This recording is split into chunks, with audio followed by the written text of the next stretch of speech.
నమస్తే, welcome to Bharat Banjara news. Siddipet జిల్లా చిన్నకొండూరు మండలం అనంతసాగర్లోని శ్రీ అష్టముఖ గండపేరుండ నరసింహస్వామి 6వ వార్షికోత్సవం సందర్భంగా జరిగినటువంటి కార్యక్రమంలో తెలంగాణ సాధు పరిషత్ రాష్ట్ర అధ్యక్షుడు శ్రీ శంకర్ స్వామీజీ పాల్గొన్నారు. ఈ సందర్భంగా ఆయన మాట్లాడుతూ హిందూ ధర్మాన్ని పరిరక్షించుకోవడానికి ప్రతి ఒక్కరూ కృషి చేయాలని అన్నారు. అలాగే హిందూ స్త్రీలు తమ పిల్లలను ఒక శివాజీ, మహారాణా ప్రతాప్, రాణి రుద్రమదేవి, ఝాన్సీ లక్ష్మీబాయి లాగా పెంచాలని సూచించారు. దైవభక్తి కన్నా దేశభక్తి ఎంతో అవసరమని ఆయన పేర్కొన్నారు. అందరూ చదువుతుంటారు. గురు బ్రహ్మ, గురు విష్ణు, గురు దేవో మహేశ్వర, గురు సాక్షాత్ పరబ్రహ్మ, తస్మై శ్రీ గురవే నమః. అంటే గురువు బ్రహ్మ, గురువు విష్ణు, గురువు దేవో మహేశ్వర, గురు సాక్షాత్ పరబ్రహ్మ. మరి గురు బ్రహ్మ ఏ విధంగా అయిండు? మన లోపల ఉన్నటువంటి బ్రహ్మ ఏది? సృష్టికర్త. బ్రహ్మ సృష్టికర్త. మన లోపల జ్ఞానం అనే బీజాన్ని వేసి మనల్ని జ్ఞానులుగా తయారు చేస్తుంది. కాబట్టి అతను గురు బ్రహ్మ అయింది. గురు విష్ణు పరిపాలన చేస్తుడు, స్థితికారకుడు. ఆయన స్థితికారకుడు. గురువు కూడా స్థితికారకుడు. ఎందుకు అయ్యిండు అంటే, నువ్వు పొద్దుగా లేచి పొద్దుకి దగ్గర చేసే అన్ని అవలక్షణాల పనులన్నీ తొలగించి సన్మార్గంలో నడిపిస్తుడు మనల్ని. ఇట్లా నాయన ఈ పని చేసుకో, మీరు స్వామి దగ్గరికి వస్తారు, నాయన ఈ పని తప్పు చేస్తున్నావు, ఇట్లా చేయకు, ఈ పని చేసుకో, మంచిగా అవుతావని మన జీవితాన్ని నడిపిస్తుంది. కాబట్టి ఆయన స్థితికారకుడు, విష్ణుమూర్తి స్వరూపం. గురు దేవో మహేశ్వర, లయకారకుడు. గురువు ఎందుకు లయకారకుడు అయిండు అంటే, మన లోపల ఉన్నటువంటి కామ, క్రోధ, లోభ, మోహ, మదమాసాలైనటువంటి దుర్గుణాలన్నింటినీ తొలగించి, మన లోపల ఉన్నటువంటి అహంకారాన్ని తొలగించి మనల్ని సన్మార్గంలో ఉంచుతున్నాడు. కాబట్టి ఆయన లయకారకుడు అయింది. గురుదేవో మహేశ్వర, గురు సాక్షాత్ పరబ్రహ్మ. ఇవన్నిటి రూపం ఎవరిలో ఉంది? ఎవరిలో ఉంది? గురువులో ఉంది. కాబట్టి అందుకే ఆయన గురు సాక్షాత్ పరబ్రహ్మ అయింది. కాబట్టి భక్త మహాశైలరా, గురువు ఎప్పుడు మొదటి పూజనీయుడు. ఒకసారి ఇట్లా రోడ్డు మీద అవుతుంటే కబీర్ దాస్కి ఒక ఆయన వచ్చి అడుగుతుండు, అయ్యా నువ్వు గురువు మరియు గోవిందుడు ఎవరికి మొదటగా నమస్కరిస్తావు? నీకు ఎదురుగా ఒకవేళ గురువు ఉండి పక్కన నారాయణుడు ఉంటే మొదట నువ్వు ఎవరిని నమస్కరిస్తావు అని అడుగుతాడు. అప్పుడు కబీర్ అంటాడు, గురు గోవింద్ తో కడే కాకే లాగోపాయ్, బలిహారి గురు ఆపనే గోవిందు దియో బతాయ్.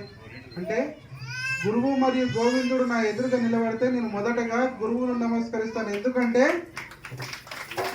ఆ పరమేశ్వరుడు, ఆ నారాయణుడు ఏ విధంగా ఉంటాడని చూపెట్టింది ఎవరు? అక్కడ లోపల దేవుడు ఉందా, రాయి ఉందా, ఆయన లోపల జీవం ఉందా అని మీకు తెలుస్తుందా? అక్కడ ఉన్నదని చెప్పేవాడే గురువు. కాబట్టి ఆ భగవంతుని యొక్క సత్స్వరూపం, భగవంతునికి భక్తునికి వారధిగా ఎవరు ఉంటారంటే ఒక గురువు ఉంటాడు. కాబట్టి గురువుని మనం ప్రథమ పూజనీయంగా చూసుకోవాలి. ఇట్లానే మహారాజు ఇట్లా అనంతసాగర్ పక్కన ఉన్నట్టు ఈ విధంగా ఒక ఆశ్రమంలో ఉంటాడు. వచ్చి ఊరికి ఒక 10 రోజులు అయింటది. 10 రోజుల అనుష్ఠానం కోసం ఈ ఊరికి వచ్చింటాడు. ఈ ఊరికి వచ్చినప్పుడు ఆ ఊర్లో ఒక గ్రామంలో ఉన్నటువంటి సేవ చేసుకున్నాడు.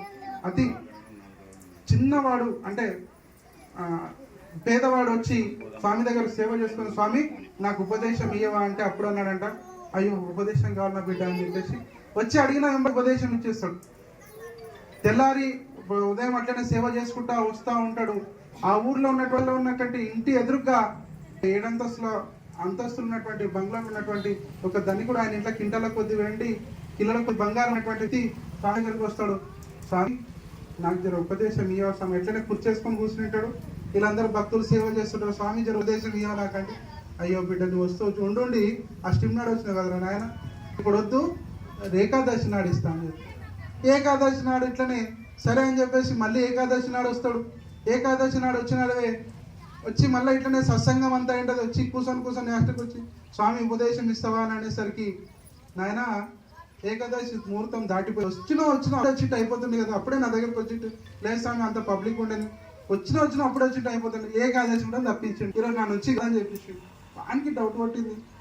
ఎందుకు ఇట్లా చేస్తున్నాడు స్వామి, నన్ను బాగా ఇచ్చేస్తున్నాడు. ఒకరోజు పొద్దుచ్చు స్వామి అనుష్ఠానం అయిపోయింది, స్వామి నాకు ఎందుకు ఏమో చెప్పు ఉపదేశం, వానికి ఏమో తెలిస్తే అడిగిన వెంబడి ఇచ్చేసినావు, మరి 3-4 సార్లు వచ్చిపోతున్నా కానీ నాకు ఉపదేశం ఇస్తలేవంటే, బిడ్డ నాకు అడిగింది ఇస్తా అంటే అబ్బా సిద్ధేశ్వర ఏమన్నా అడిగితే భూమి ఇస్తా, 100 ఎకరాల భూమి ఇస్తా, కింటల కొద్ది వెండినో అందులోకి వెళ్ళి ఎంతో కొంత వెండి అడిగితే బంగారం ఇస్తానంటే ఉపదేశం నాకు మాట బయటకుండా ఇప్పుడా అప్పుడురా అంటుండు. అందుకే ఏమన్నా ఆశ ఉన్నదేమో, అందుకే నన్ను ఇట్లా అంటున్నాడు అనుకున్నాడు. అబ్బా అనుకుని స్వామి నువ్వు ఏం అడిగితే అది ఇస్తా అని చెప్పేసి వాడు ఖుషి మీద ఏం అడిగితే అది ఇస్తా అని స్వామి నువ్వేం అడిగితే భూమిలో ఎవ్వరికి పనికిరాని వస్తువు నాకు ఇవ్వను అంటే బంగారమా పనికి వస్తుంది, భూమి పనికి వస్తుంది, వెండే పనికి వస్తుంది. ఇదేంది స్వామి నా సన్న అయిపోయేసరికి తిరిగి 3-4 రోజులు ఇక్కడ ఏం అర్థలేదు. అవన్నీ స్వామి మెలకబెట్టి నాకు ఇష్టం, స్వామి ఏం అడగపోయా నాకు ఇట్లా చేసేదా అనుకొని స్వామిని అందమని పోయి ఇట్లా వస్తా ఉంటే అక్కడ మనిషి యొక్క రోత కనిపిస్తుంది. మనిషి యొక్క రోత కనిపించేసరికి వెళ్ళి ఇట్లా తీసుకుని పోయేసరికి ఆ రోత అంటది ఇదేంది స్వామి నా సన్న అయిపోయేసరికి తిరిగి 3-4 రోజులు ఇక్కడ ఏం అర్థలేదు. అవన్నీ స్వామి మెలకబెట్టి నాకు ఇష్టం, స్వామి ఏం అడగపోయా నాకు ఇట్లా చేసేదా అనుకొని స్వామిని అందమని పోయి ఇట్లా వస్తా ఉంటే అక్కడ మనిషి యొక్క రోత కనిపిస్తుంది. మనిషి యొక్క రోత కనిపించేసరికి వెళ్ళి ఇట్లా తీసుకుని పోయేసరికి ఆ రోత అంటది అది మలిన పదార్థం కాదు అని చెప్పేసి అది వినటంగా పరిగెత్తుకుంటూ వచ్చి స్వామి పాదాల శరణార విందం ఉంది. అప్పుడు అడిగి ఏంటి స్వామి ఆఖరికి మలిన కూడా నన్ను తాకనీయలేదు ఎందుకు స్వామి అంటే అప్పుడు అంటాడంట ఆ గుడిసెలున్నోడు నా దగ్గర ఉపదేశం తీసుకొచ్చినప్పుడు నువ్వేమనుకున్నావు, నేను తంగ్లమే నువ్వు నాకు ఇయ్యడాని అనుకున్నావా లేదా? కొద్దిగా